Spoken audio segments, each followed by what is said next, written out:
You're listening to Cornerstone West Los Angeles.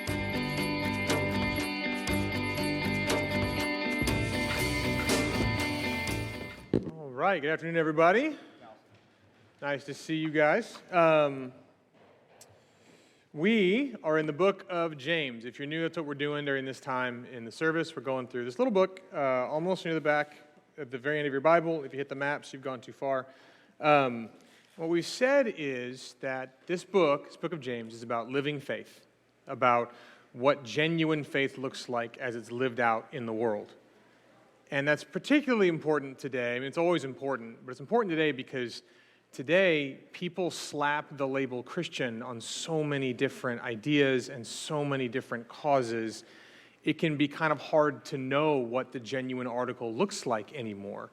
And James helps us here. So like for those of you who maybe are new to church or don't consider yourself like a Christian, this little book can help you navigate all the things you hear about Christianity, because people are saying all the time, sort of out in the world, like, well, Christians are always like this, or other people are saying, well, you know, I'm a Christian, and I think Christians believe this, or should act this way, or should support this cause, all these things that people say.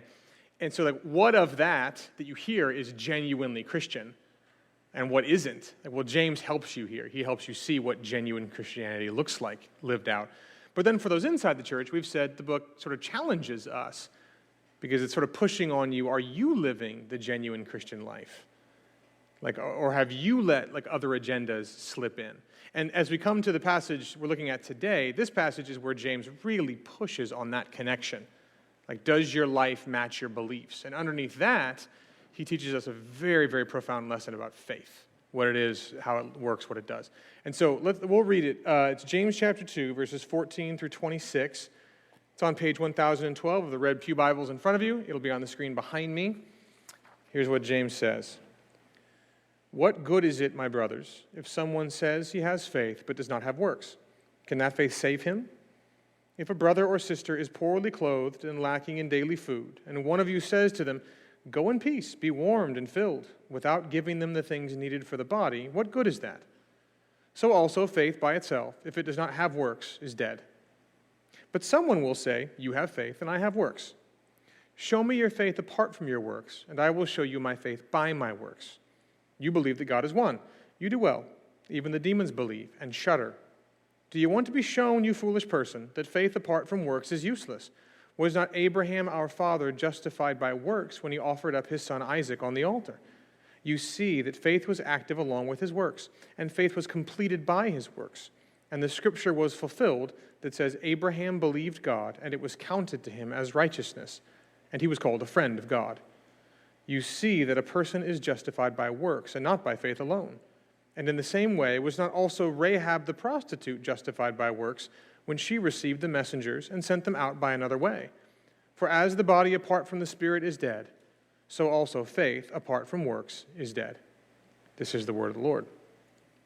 Now, clearly, James is profoundly concerned that our life and our actions and our faith kind of all match up together. And that's as much of an issue today as it was back in his day. But he's also in the process explaining how faith works. Like, have you ever wondered what faith actually is, how it functions, how it connects to your life? Like, that's what James is doing here. He wants to show us that. And here's what he teaches us about faith. He teaches us what faith isn't. He teaches us what faith is. And then he teaches us what faith does. What faith isn't, what faith is, and what faith does. So first, what faith isn't. Now, the entire passage, he's hammering the same idea, right? Faith without works is dead. You see it in the opener. Like, what use is it? What good is it if someone says they have faith but no works? You see it in the last verse, faith without works is dead. And you see it in basically all the other verses in between. It's a very clear passage in that sense. He's very intently focused on faith without works is dead, and we need to know that. But there's a way to read that runs along these lines, that James is talking about people who have faith and saying, if you have faith but you don't have any works, you really need to get moving on the works part. So like, here's your faith, that's great. What you need to do is start working. And that's not what James is saying. What James is saying is that when you have someone who says they have faith but they don't have works, they don't actually have faith in the first place. And you see it like in the opening question. Someone says he has faith. Someone makes this claim that he has faith, but has no works. James' point isn't, well, this guy has some faith, but really needs to get his works in gear. His point is, this is a false claim. Like, this guy misunderstands what faith is. And so he spends time in the beginning talking about what faith isn't. And he's making sure that we aren't mistaken about what faith is as well. So he gives us, in the beginning, an example of how all this works. In verse 15, this is, poor brother or sister, which means someone kind of in the church community comes to the gathering. You see that they're in need. Someone goes over and says, be warm and well-fed, and they don't really do anything. It's sort of like today, if you were in the courtyard earlier, and you see someone who's been a part of the church for a while, and you know that this guy, lost his job a while ago and kind of burned through his savings over 6 months, couldn't find anything else. He's not, his clothes are very threadbare, shoes are getting holes in them. He's grabbing extra bars from the coffee shop, putting them in his pocket. And you see this other guy who has gone to the church a long time, and they know each other. And you see that guy go up to this first guy and say, hey, I can tell things are really tough right now. And I really love you. It's just extremely important to me that you do not have to worry about what you're going to wear or what you're going to eat. And so, all that to say, I really hope you get this figured out soon. He just gets in his car and leaves. Now, what would you think about that conversation? What would you think to yourself, wow, that guy just really cares about his friend. He's just awful at application. He's just really bad. He's just very inconsistent. I don't think you would. I think what you'd think is that guy says he cares, but clearly he doesn't actually care, not all the way down. Maybe he even thinks he cares, but if he really cared, he would do something himself, just anything to help. And James says, so also faith by itself, if it does not have works, is dead. He says the same thing with faith. If it's not producing any actions in your life, it's not actually living faith. That's what faith isn't. Is just words that you say, just things superficial things you feel, superficial things that you think that never produce any action. And he pushes it deeper in verse 18. He says, so someone might come back and say, well, some people have faith and some people have works. You have faith and I have works. In other words, body of Christ is big, lots of different gifts. Some people are like faith people, they believe things. Other people are works people. They do things. And we can all sort of live together, and those are both legitimate options. And here's James' response. Show me your faith apart from your works, and I will show you my faith by my works. It's actually really interesting because what he's saying, his question is, okay, so show me your faith then. How can I see it? How is it visible? How do you know that you have it? He says, I can show you my faith by the results it has in my life, by the way it's prompting me to obey things and act in certain ways and make certain choices and live a certain lifestyle. But if none of that is happening, if there's literally no evidence on the outside that you have faith, how can you know you have it? Can you know you have it? And someone might say, well, I know I have it because of the beliefs that I have. And he goes on and he says, well, you believe God's one, you do well. Even the demons believe. Saying, yes, it's good to believe things, to think the right things, and you have to do that. But that's not where the story ends, because even demons have very good theology. They're very good at this. They know lots of things, and they don't like God as a result of that theology. And so you put all this together, and James is saying, here's what faith isn't. Faith isn't just saying the right things. Just saying you have faith. Faith isn't just thinking the right things. Faith isn't even just feeling the right things. You think about the guy in the courtyard, there's a good shot he probably felt bad for this other guy. But clearly that wasn't the same as actually caring about him. And so superficial words, superficial thoughts, even superficial feelings, if you say, of course I have faith, I talk like a Christian, I feel things about God. I sing the songs. I like the songs. They sort of hit home to me. I agree with Christian ideas. I come to church and nod my head. I agree with everything that's being said. But you never have any Christian actions in your life. You never live like a Christian.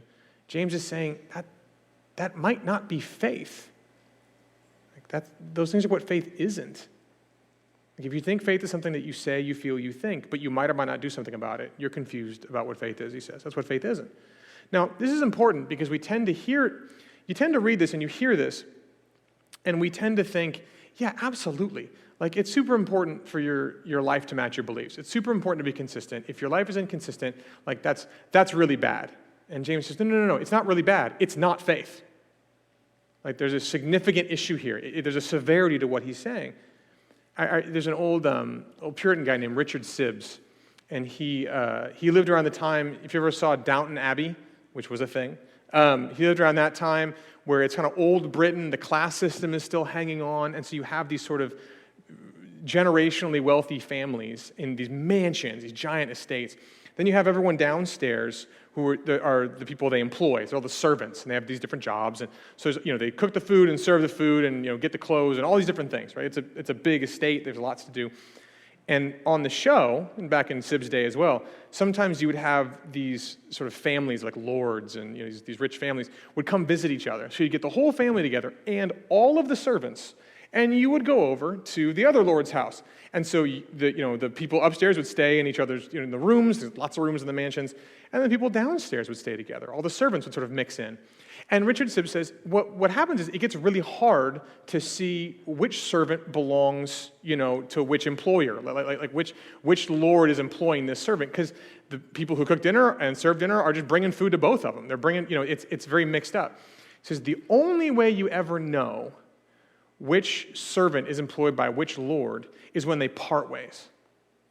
And then you realize that whoever belongs, whoever's employed by this person, they go with them when they leave, and they go continue to serve them. They don't stay behind. And his point was that, look, there's lots of ways that Christianity, the Christian life, can line up with what you probably would have done anyways. I probably would have been relatively moral anyways. Sometimes I just like going to church anyways. There's ways in which it would have lined up. And he says, really, one of the only ways you can tell if your faith is being lived out is when what Jesus asks you to do, when he asks you to follow him, he does it in such a way that you can't stay with the other lords, with your own desires, with the other things that the world is telling you to do. There really is a parting of ways, and you have to choose. Whoever you follow, he says, that's what your faith is really in.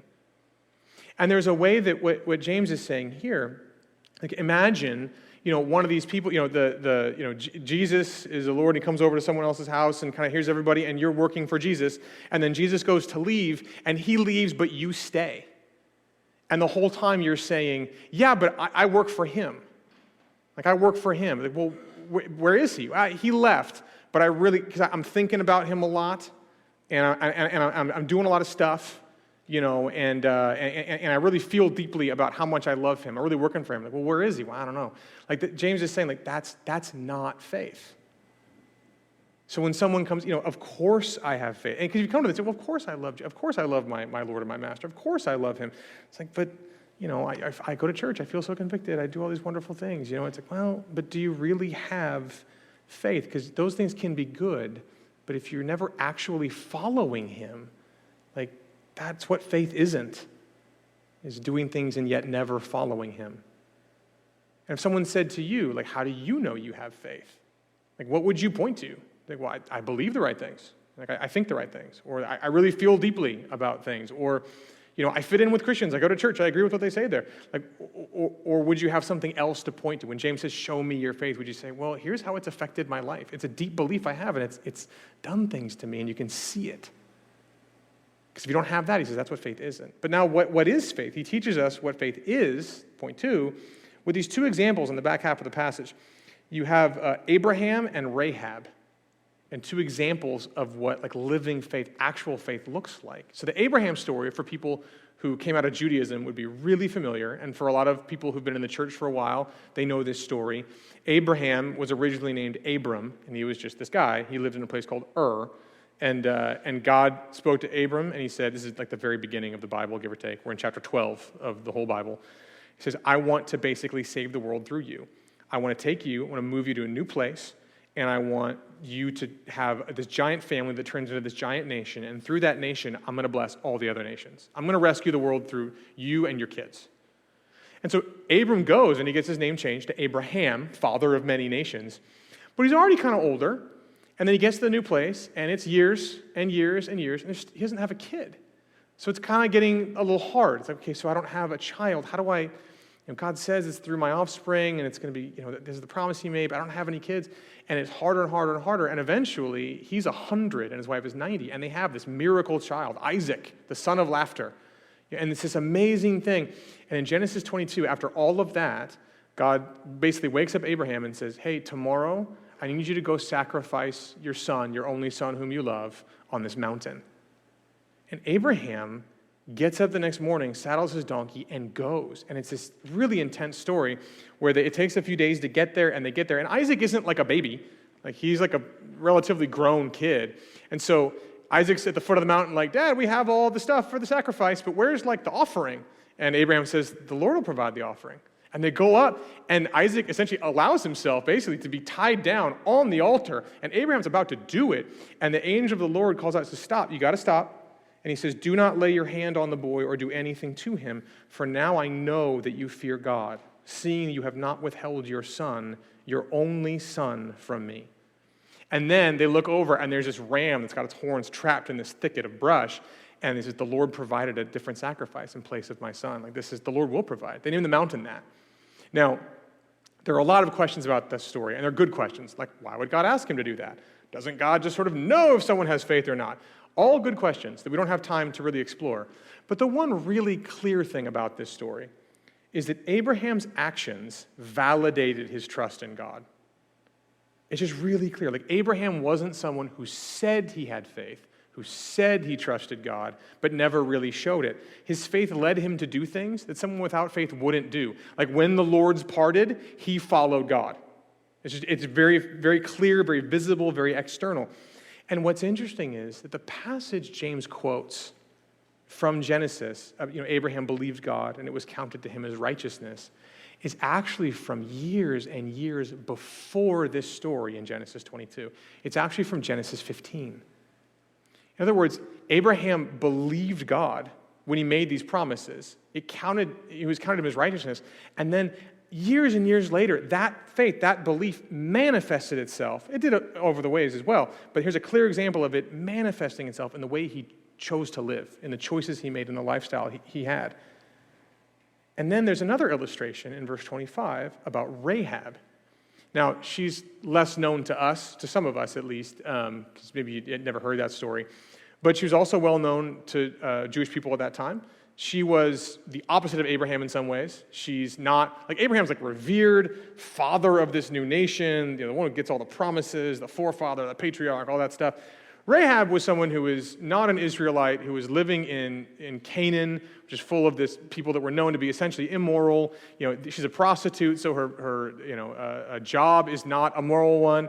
And what happens is, as God is sending his people into this land, they're going to go take this city, and these messengers, these spies come in, and Rahab says that she's heard about what God has done, like the Exodus and Egypt and all these things. And basically, she put her faith in him. Like, I heard about him, I feared him, I basically put my faith, like, this is the God who's there, this is the God I want to live my life by. And so when these spies come in, she says, they're going to find you and kill you, come hide in my house. So she hides them in there, and they have this conversation, and then so they can get away safely, she lowers them out the wall. Her apartment essentially was like right up against the wall of the city. So she put them in baskets and lowered them on this rope, like out the wall, so they wouldn't get caught. And they made this deal essentially. She says, like, I want to have this faith be my life. I want to trust this God. And they say, well, we love it. And like, if you get all your family together in your apartment, basically, like, and when we come through, nothing will happen to you guys. And now, in other words, what you have is Rahab, just like Abraham. She's different in so many ways, but just like Abraham, she hears about God. She believes in him. She trusts him. And then it shows up later on in her actions with these messengers, and she actually gets put in to the lineage of Jesus Christ. She's one of Jesus' ancestors. And in the very middle, you have James summing up. He says, you see that a person is justified by works and not by faith alone. It's like, it doesn't matter where you're from or what you look like or whether you're the revered patriarch or someone who's coming out of a crazy lifestyle. Like, what you need is this kind of faith. This kind of faith that says, I believe God, and it shows up in the way I live. It shows up in the choices I make. It's not just saying you believe something that puts you in good standing with God. It's actually believing something about God and responding in trust. And that's really what James is teaching us. Faith is responding to God in trust, which is going to have necessary effects in your life and your choices. And that's kind of where, faith isn't just something you sort of generate on your own. It's not this kind of like thing where James is saying, well, just sit around and make sure you get bigger faith or something like that. So, faith is an orientation towards a person, towards God. Like in both of these stories, God initiates something, and then they respond in trust. And that was their faith. That's the faith that was legitimate, that was living, that was alive.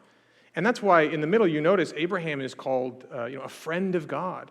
That's how friendship works, let alone with God. Like, do you ever think about friendship and go, yeah, so I think I'm just going to act like a friend, like do like friend things? Or the other option is, do you ever think about friendship and go, like, yes, I'm going to go over here, I'm going to stay away from them, I'm not going to really do anything with them or about them. I'm just going to think friendly thoughts in their direction. And that's going to, no, that's never how it works. These are two sides of a coin. You do friend things because you are a friend.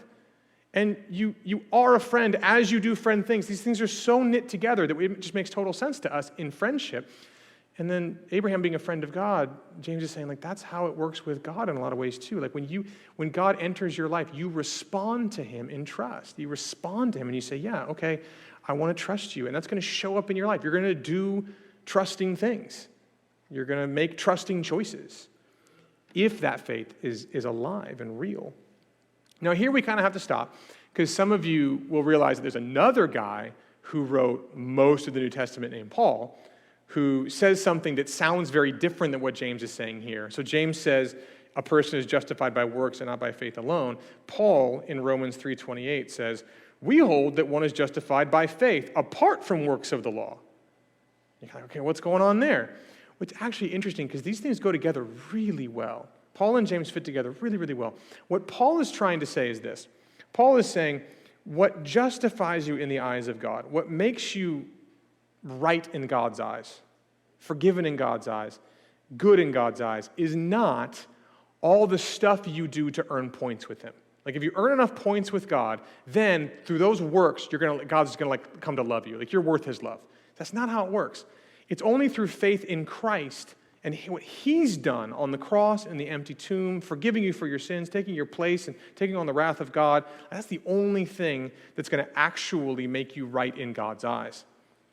And Paul says that, and then James comes along and says, and if that faith that saves you is genuine, it's going to generate visible work in your life. In other words, he's saying, like, what saves you is faith alone, but that faith is never alone. It always comes with actions, with activity, with things that you do and you choose because of that kind of sincere faith. It's sort of like, you ever seen water polo? It's just, water polo is a fascinating sport to me. I don't watch a lot of it because I don't know if there is a lot of it. But water polo, as far as I could tell for a long time, was just like soccer but slower and with water. Like that was water polo. Because all you really see on the top are these people who are sort of like, they swim sometimes, they throw a ball, sometimes very hard, and someone else catches it and sort of does this weird thing with it and like tries to fake someone out, and they throw it again, and they try and score goals. And it just seemed like soccer, but slower. And then I watched the Olympics, and they had water polo on, and they had the underwater camera. Now, I'm not sure if I didn't know this before, but the pool they're in is not like 4 feet deep. It's like 12 feet deep. So they're basically in an ocean, just like staying above water and throwing things around and swimming everywhere, and it just sounds, so above the water, there doesn't seem there's like that much happening. Under the water, that's where all the action is. They never stop moving. And in a sense, like the way that this works is that what keeps those water polo players above water is not their head. It's not their torso. Like no one's like, what neck muscles to stay above water all that time? No one says that. No, what keeps them above water is their legs. If they try and swim with their neck, they're going to be in trouble. It's the legs underneath that keeps them afloat. But how do you know if their legs are keeping them afloat? The only way you know is if you see their torso in their head. That's the only way this thing works. And so Paul says, basically, your legs keep you afloat. You can't swim with your head. You're justified by faith, not works. And James says, you're afloat if I can see your head. Your legs aren't working if I can't see you, and you're probably going to die. You are justified by works and not by faith alone. And these things sort of go together that way. In other words, James isn't saying, if you're justified by faith, just don't take that too far, because then you might not work hard enough. No, he's saying someone who understands they can't do anything to earn their salvation ends up doing all sorts of new things with their life that you can see. James isn't downplaying grace so you do more stuff. He's pointing out that someone who experiences grace ends up doing stuff. The experience of grace can never result in nothing. It always results in something. And the nature of faith is to sort of express itself, is what he's saying, because of the power inside of it. And that's really what James has been saying this entire time in the book as a whole. Every time we draw back, you keep seeing this agricultural metaphor, this idea that what God does, the thing you're responding to in trust is God entering your life and putting this seed, remember the implanted word, like the gospel, this seed inside of you. And when you put a seed in the ground, what happens? You cover it up, and if it's a seed and not a stone, not like a little pebble, it begins to grow. It begins to express itself in roots, and then this little thing appears above the ground, and then it gets bigger and bigger and bigger, and eventually you have this like whole tree that's bearing whatever fruit it's programmed its DNA to bear. And in the same way, what James is saying here is like that's what's happening to you with your faith. God comes and you respond to him in faith by embracing this implanted word, and it grows up and it grows out, and you can't stop it from growing. That's why if you look at verse 22, it talks about Abraham's faith being active with his works and then being completed by his works. It's this idea that like when you put a seed in the ground, it has this trajectory to it. It's going to grow up and grow out and bear this fruit. Like Abraham's faith had this trajectory to it. It was going to express itself in all these ways. You couldn't stop it because it was real faith. And that's essentially what James is saying here. Faith is like this seed that grows and bears fruit in your responding to God in trust. You can't stop it from growing because there's life in it. It's going to come above ground. You're going to be able to see it. And if you can never see it, how can you know it's not a pebble instead of a seed? How do you know it's living? And so what's the takeaway here? Well, essentially this. If you're a Christian, God is doing something much larger with your life than you probably realize. It's not just, faith isn't just a set of beliefs or a set of feelings or a set of thoughts. It's this deep-seated trust in God in response to what he's done that kind of has this DNA to it that's working itself out in every area of your life. It's growing and producing things. And so when we talk about faith, we're not just talking about a feeling or a set of ideas you agree to. We're talking about something inside you that pushes its way out to express itself, to keep growing, to continue a kind of living relationship that you prioritize and live out, because that's what faith is, James says. That's what faith is, responding to God in trust. Now last, what faith does. The very last verse, in verse 26, James gives us this really interesting imagery that points us back and kind of summarizes things, but also points us forward. So he says, "For as the body apart from the spirit is dead, so also faith apart from works is dead." And the imagery is sort of, okay, so if you come upon a body, like how do you know if it's alive? What has TV taught you to do? You go and check the pulse, right? If someone's just sort of laying down somewhere and you do it on the wrist, which is actually apparently hard, and then you put your hand on your neck and you figure out if there's any sort of pulse, any sign of life going on. James says faith is kind of like that. Like, just like a body, faith is always moving. Like, if there's ever no movement in a body, that means that body is dead. It's kind of the fascinating thing about movement. Like, the way you know someone is alive, if they're doing jumping jacks, you know they're alive.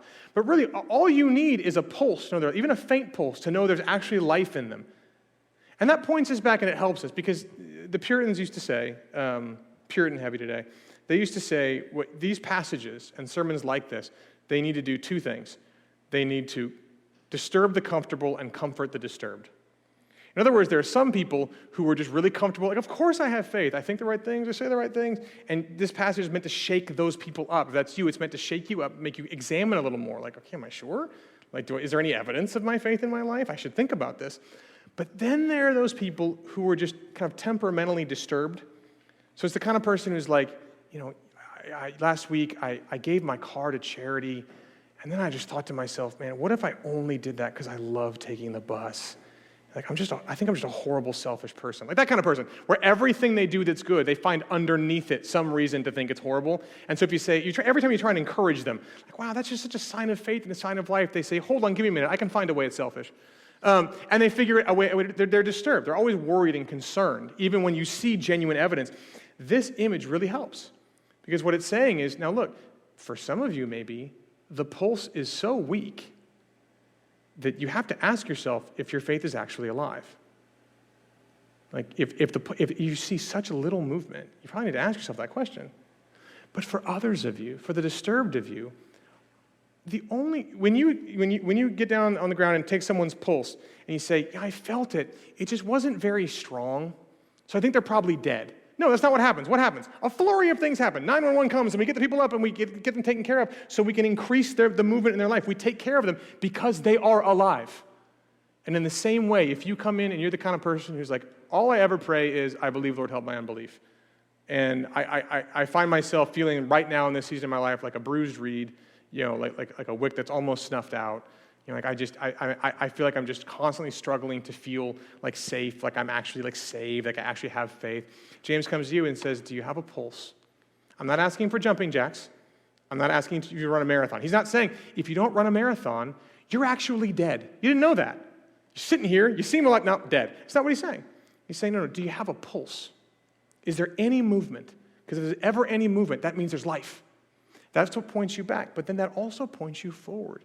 Because the minute you find someone who has a pulse, but they're lying down and their breathing is shallow, what do? What's the end game with that person? It's for them not to stay there. It's for them to get up and to have more movement in their life. To move more, to be able to have more of that movement, not just a small pulse, but a steady pulse and a deep breath, and the ability to go do all these things that we're called to do in the world. That's what's interesting about movement, is it also, kind of like the seed in agriculture, has a direction to it. We have little kids, you get a little baby, and they can't move very much. The heart beats, but they're just kind of there. And then they roll over, and then they crawl, and then they scream, and then they pull up on things, and they walk around, then they run. They never stop running. And then, they keep doing other things. And what's the goal? There's a goal to that. The goal is that they would eventually become someone who's fully grown, who uses their body and their movement to care for others and love their neighbor as themselves and worship God and go work out in the world and create things. And there's a goal to all of this. And in that same way, when you find someone with a faint pulse, what does faith do? Faith always grows. It never stops growing. It always moves. It never stops moving. And if you have faith, if it's a sincere faith, it will never actually stop moving. And that's an important lesson for us. Because for some people, there are ways that we do kind of go, we probably wouldn't say it, but there's ways we do kind of think in terms of categories. Like some people have faith and some people have works. You're here and you're saying to yourself, look, I want to be a faithful Christian, but I'm not trying to be like a go-getter. I'm not trying to do anything, I'm not trying to grow a ton or be this crazy mature person. I'm here, I feel like that's kind of where I belong. I remember when I was a kid, I played soccer for far too long, because I wasn't very good. But I was big, and I was big because there were 3 divisions of soccer. There was red division, yellow division, and white division. Red division was the good kids, yellow division was the medium kids, and white division was the young kids. And as I got older, I just never left white division, by choice. And I honestly remember if people keep getting better, who's going to do the white division games? You have to cancel the whole league. Who's going to be around for these people? And there's a way in which you kind of start categorizing Christianity, there's varsity and JV and freshmen. And, if I keep growing, who's going to fill this spot? It takes all kinds to make a world. I don't know. See, there's ways we can think like that. And James says that's not what faith does. Faith grows. Or maybe more accurately for a lot of us, there's a way that we do grow, and then we sort of hit this point where we go, well, I don't know, I kind of look around and go, I've come a decent way. I think I'm kind of done. You never say that. There's always more to do. There's challenges to face. But at some level, I don't know, I think I've got most of the growing out of the way. It's kind of behind me. I got some ticket, I can clean up around here, but this is about as far as I go, I think. Other people might go farther. They're like the super Christians, but for me, I think this is where I'm at. And there's ways in which you go, James says, that's not faith. And it reminds me of the old game, the Oregon Trail. If you're young, you don't remember this game, that's okay. Because it wasn't really a game. It was just a bunch of words on a screen. You actually played video games in school. When I was growing up, that was the only video game. And it was the Oregon Trail, because back in the day, the Oregon Trail was an actual thing. where people would live in like Kansas, and they would go, I'm going to Oregon. So I'm going to Oregon, and I'm going to homestead. I'm going to get a farm, and we're going to flourish and, and do all these things. And so you'd have to, in the game, pretend to be one of those people and like buy oxen and like supplies and like a wagon. And then you'd go for a ways, and then like, buffalo would attack and all that stuff you have to do. And you have to go hunting and get food. And then in the middle for me, every time the screen would just go black, and it would say, you have died of dysentery. Which is the only reason I know what dysentery is because of that game. But what happens, it's very similar to that to me, where you have, like, imagine the actual Oregon Trail. We have these people who are, like, in Kansas, and they're there, and they're like, we see the beauty of Oregon, we want to go do that. And so we're going to start buying things, and we're talking about it, we're getting excited about it, and some of those people, like, get their stuff and leave, and then other people kind of are still getting ready, and then some other people get their stuff and leave, and that happens a few times, and then there's still those people that were around in the beginning that were talking about leaving but never actually left Kansas. And it's kind of like, okay, you actually never were intending to go. You talked about it, you felt about it, you thought, but you were serious about this. And James says, that's like dead faith. That's not real. That's what faith is. But then you have people who are going, and they're going for a while, and it's hard, but they're doing it, and they get to this like mountain range. Like, man, that looks steep and cold, and this is kind of nice. Like, let's just kind of set up camp here. You pull off on the road, and you set up camp there, and you're just going to live there. And then some people go over the mountain, and they go a little further, and there's like this giant river, and it's like, I don't want to ford that. I don't want to get wet. How do you get oxen across a river? There's all these problems. This looks nice. I'm just going to live here. And you even have some people who like make the whole trip all the way to Oregon, and they get there, and they go, we made it. And they just unpack the tent they've been sleeping in the whole time, and they just set up camp. And they never do the homestead, they never grow anything, they never build a society or cultivate anything, because, well, they made it. So that part's done. And in a sense, what you have James saying here is like that faith doesn't ever do that. Faith always grows. And the hard part for me is that I do see a lot of times where a lot of the experience I had with Christianity was people who you set off, you're the third wave, and you go, and you get to the mountain, and you're like, there's a whole city right here full of people who are going to Oregon. Maybe this is Oregon. You're like, maybe we should stay here. There's a way that we build these whole cities around the exit ramps, and we just stay there for a long time. And what James is trying to get at is that's not how it works. Faith always moves you forward. For some of you, it really is like, do you really mean that you want to go? Do you actually want to, have you left, or have you just talked about this for so long? And James is saying, look, that's what faith isn't. And for others of you, saying, no, I'm on the trail, but you're constantly tempted to sort of take your foot off the gas. I mean, isn't that kind of the question? Like, Richard Sibb's analogy, where he's saying, yeah, like, it's when the Lord's part. Like, and I think for a lot of us, you have examples. Like, Sibbs is saying, if you have no examples where you ever followed Jesus against your own desires, that might not be faith. You should check that. Some of us do have examples. Like, yeah, there were these times I made these choices when the Lord's did part, and I chose Jesus, and I lived out my faith. And I guess the question that James is asking you here is, how long ago was that? Because isn't it easy, and isn't there a temptation to just go like, yeah, that was 5 years ago, 10 years ago. Like, I'm just coasting. I'm coasting in. And maybe the most mature of us are like kind of very far ahead, maybe like, in Oregon in this example, and we're just kind of like, cool, so I guess we're done now. Like, I feel kind of mature, no giant crazy problems in my life that I'm making horrible decisions. Instead of saying, no, there's more to be grown here. There's more to do here. Because what does faith do? It never stops growing. It never stops moving. If it stops moving, it's dead. And so there's ways that I would want to ask you, like, are there things where God is asking you to grow in a certain area? Like, it's true. And you're kind of like, I don't know. I feel like I've grown enough. And James says, that's not what faith does. If you take it back to that agricultural metaphor, it's like, when the plants come up out of the ground, that weird thing where they always grow towards the sun. Because they know that's where their life is and where they're headed. That's like the direction they're going. And it's almost like if you have this sincere faith, there are ways that you kind of go, yeah, but not here. I kind of want to turn this branch away from the sun. And you feel the stiffness of that. You feel the struggle of that because sincere faith never stops growing. You're fighting your own faith when you make those choices. And the question then comes down to, again, like, wait, how is your faith growing? How are you embracing that? And if I might smuggle a fourth point in, which you can't stop me, What can I do? I shouldn't ask questions like that. But if I could, just briefly, a half a point. At some point, you do have to start asking, why did people want to go to Oregon in the first place? And there's a bit of an answer here. I mean, look around you. It's November. Like, we're in T-shirts. Now, Oregon's a little more rainy. But the idea was that the thing that got people to Oregon wasn't this like, well, I can't stay here, and I got to, I mean, it might have been some of that. But the real thing, they had this vision of what life would be like there. They had this sense of, this is what I want. There's a desire in me that's pulling me towards this. And along the way, there are these struggles and obstacles that are fighting that desire. But that desire is going to win. That desire is going to beat out those other things, those other temptations to stop along the way.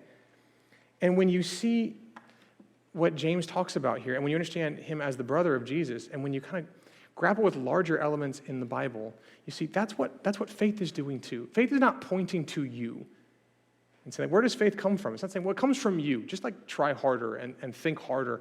You know, faith always points to the vision that Jesus gives you of himself and his glory and the fact that you want him more than the other stuff. That's how faith, that's what it does, is where it points. Because there's a life in him that is uncontainable. If you've ever seen little kids, they do this thing where they could walk somewhere, but they don't, they run, which is so confusing to me, because I have never run just to get somewhere in like 2 decades. I've always walked if I could walk and driven if I could driven, and I'm in LA, so that works. But they're always, their legs never stop moving. They're always loud. They have this like full force, and because at some point, what life does, life moves. Life does stuff. That's just like the life in them. Just you can't constrain it. And this guy G.K. Chesterton was an author, and he said God is like that, but like times infinity. And he said he wrote this. He says a child kicks his legs rhythmically through excess, not absence of life, because children have abounding vitality, because they are in spirit fierce and free. Therefore, they want things repeated and unchanged. They always say, "Do it again." And the grown-up person does it again until he is nearly dead. For grown-up people are not strong enough to exult in monotony. But perhaps God is strong enough to exult in monotony. It is possible that God says every morning, do it again to the sun, and every evening, do it again to the moon. It may not be automatic necessity that makes all daisies alike. It may be that God makes every daisy separately, but he has never gotten tired of making them. It may be that he has the eternal appetite of infancy, for we have sinned and grown old, and our Father is younger than we. What he's saying essentially is that there's a life in God that is uncontainable, unconstrainable. And that maps onto so many large theological categories that touch down right in a passage like this. Because what the reason in the Christian faith that God creates things is not because he was bored or because he wanted some servants. It was an overflow of an uncontainable life, such that he makes an entire universe that he might relate to it. He shares the life and draws them into it that they might relate to each other. And then when that life goes, or that universe goes sideways, and there's sin and selfishness, and everything is turned in, and we reject him and say, we're going to do this our way, and we don't want to have you around if you're going to ask us to do stuff. There's this giant push away. That life is yet so uncontainable, unconstrainable, that the second person of the Trinity, God the Son, Jesus Christ, takes on human flesh and enters into our death that we might enter into that unconstrainable life. And in doing so, he takes Christians and puts this implanted word in them, this gospel word, and he says, this is the vision for where we're going. Like, what is the vision of the fully formed tree? What's the vision of Oregon, the thing that's pulling you towards it? Where does faith point? Where does faith come from? It doesn't point to you, it points to that. There's an uncontainable life that we are being called towards, and the DNA of which is in us, and we are growing towards. And James says that kind of faith doesn't stop moving. It keeps moving. And so, if your pulse feels weak this morning, and you're wondering, I don't know, don't look to yourself. Look to Jesus. Look to the life in Jesus. Look to the uncontainable life that came and took death for you. Let that quicken your pulse. If you feel like you're down the road and, decently grown, but you feel like the growth, just the foot is off the gas, you've been coasting, don't look to yourself. Look to Jesus to quicken your pulse, to quicken the growth, to pull you towards what it means to be fully grown. And in doing so, find yourself enjoying what Jesus has done for you through a faith that doesn't stop moving, a faith that doesn't stop working, a faith that isn't just talk, but is an actual relationship of trust with the God who's there. Okay, let's pray. Thank you for listening to Cornerstone West Los Angeles. For more information, please visit us on the web at cornerstonewla.org.